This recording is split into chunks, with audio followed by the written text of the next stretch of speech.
Glad to see you guys. I'm Shawn Layden. I'm the former chairman of PlayStation Worldwide Studios. I was with Sony Corp for 32 years and 23 of them with the PlayStation Group.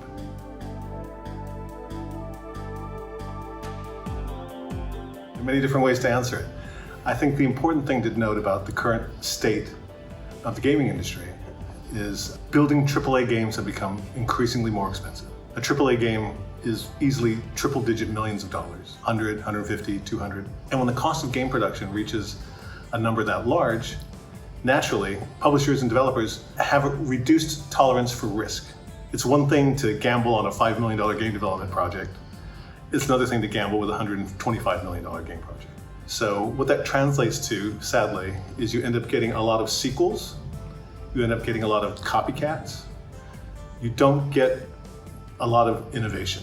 So my concern is that we've allowed the cost of production to get so tremendous that new, creative, quirky, strange, unusual games are finding it more difficult to get publishing deals or to get development dollars.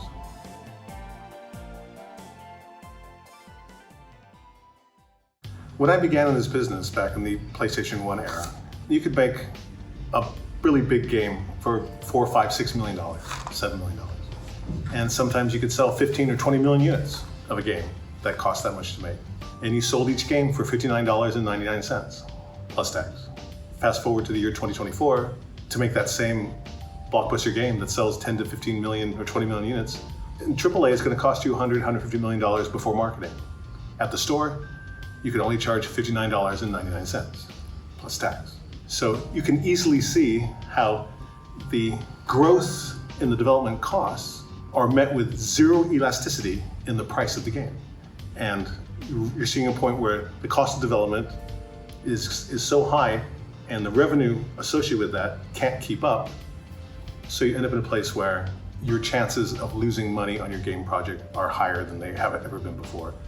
And that takes a bit of the courage out of the market, takes a bit of the risk tolerance out of the market, and it makes it more difficult for exciting new games to find an audience. So the studios need to look at that problem and understand it. It's not just about studios level setting their expectations. To your point, gamers have to understand their expectations. You really can't feel that I should still pay the same price I paid 20 years ago for a game and still get 100 hours of gameplay at 4K, 60 frames per second, and all the bells and whistles that go with that. There is an impedance mismatch between the expectation and the reality. And I think today it's as clear as it's ever been.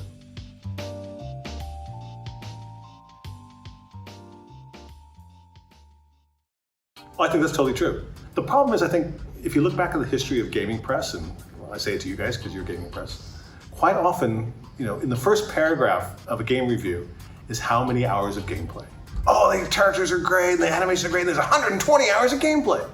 So the press continues to promote that metric as being a way to evaluate a game. Or, oh, there's only 20 hours.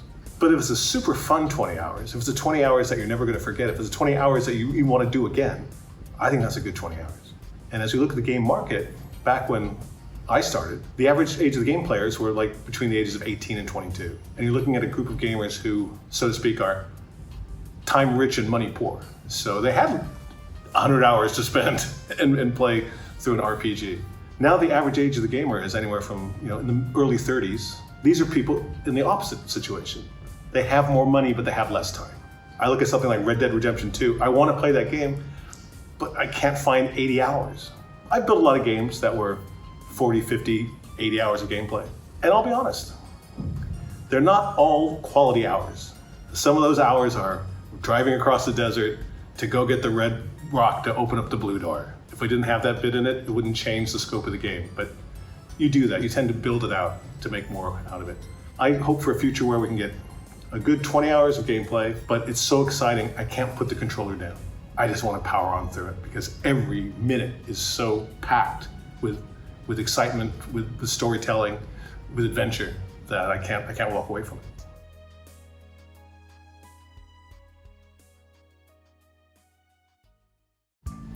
Well, I think, and you've seen it, there's been a lot of consolidation around larger publishers. The most recent move, of course, is $70 billion to bring Activision Blizzard King into Microsoft's orbit. As these groups begin to consolidate more, I think that also squeezes creativity out of the industry. You have them all in the same umbrella, all in the same management stack, so they'll all start to make similar decisions on the games that they make. I'm not a fan for the current move to consolidation. We saw the extreme example with that Embracer group in Scandinavia who brought in a whole bunch of studios and then realized, gee, it's really hard to manage 60 studios. Of course it is. So they're struggling now to redesign their business model. So that's my concern on the current state of the business in gaming. We need those teams breaking into smaller teams, making several different games. The lack of variety, the lack of diversity in the game development community and in the game output is a threat to the current game industry right now. I think indie games are great. I think these, 15 years ago, indie games really looked indie, if you know what I mean. Today's indie game community, the average level of capability in game development has risen to a very good degree. There are really no bad games coming out anymore. There may be games with bad design or games with bad character or games that just weren't fun, but there's no technical issues per se anymore. You don't have people falling out of the environment, you don't have the thing crashing every 14 minutes, you don't have weird animations keying off. So the standard of capability, a lot of it's thanks to the folks at Unity and Unreal to make that available. The current quality of the indie game community is pretty high, higher than it's ever been. And I can see that growing. I don't think the future is going to be defined by the 2 or 3 major publishers in the world. I think it's going to come from a wider array of independent communities, or maybe it's indies working together, because one indie alone sometimes struggles to find an audience. But if you can get a few together, you can become a bigger purpose, get a bigger marketing push behind it, and solve a lot of the problems which come through discovery. You drop your game into the Steam store, good luck if anyone's going to find it.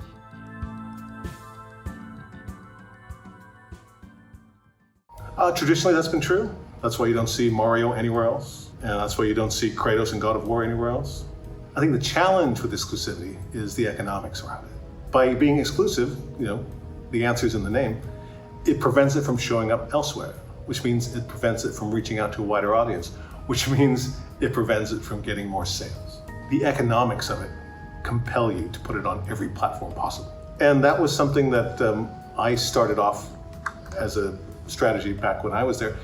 If these PC players are never going to get a console for whatever reason, I wanted to give them a chance to see what a PlayStation game looks like. If you want new customers, you have to go where they are.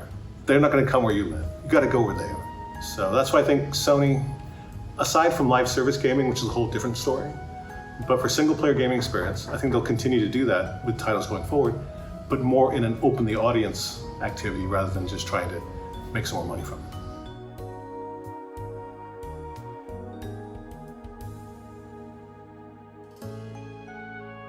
I mean, the controller there and the technology is there for the game developer to use as they please. And if they decide it's not an important thing for their game, even first-party games, you can't force them to adopt a technology if it's not within their plan. Astrobot's a good example. I mean, Astrobot was created as a way to highlight the controller, the control scheme, and how that works. That was part of its job, not just to be a fun game, but also to show all the possibilities of that. I guess for third parties it's hard. I mean, we saw that problem with PlayStation Vita. Vita had the back touch, the front touch, you could do all these different things. But if you wanted to make that game also work on a Game Boy, you couldn't adopt all of those controller schemes because they didn't map over to the other handheld devices. It's an interesting problem to have, but I think in PlayStation 5 they found a way to make the controller to be an integral proprietary advantage for the platform. That kind of innovation is always good.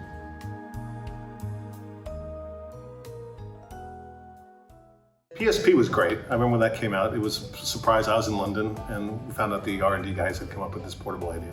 It was great, price point was good. The one thing that was the complaint about PSP was it didn't have a right stick. We were like, geez, just give us one more stick. Just give us one more stick. We have dual stick. So Vita solved for that problem, but Vita also introduced like this back touch control, which was difficult for people to get their heads around what that meant. The OLED screen was beautiful, but of course it adds the cost of goods to have that kind of a screen technology. Part of the idea was with Vita, we could make the living room experience in a handheld, which sounds like a good ambition and sounds like a definitely good marketing slogan. The problem was people on a handheld don't necessarily want their living room experience in their hand. They just want a good handheld experience. And so to play like a third-person action-adventure shooter on a Vita Aiming is really tricky, the screen's really small, you can't see all the enemies. We were taking that 10-foot experience and putting it in your hand when we should have just concentrated on making what's a great handheld experience.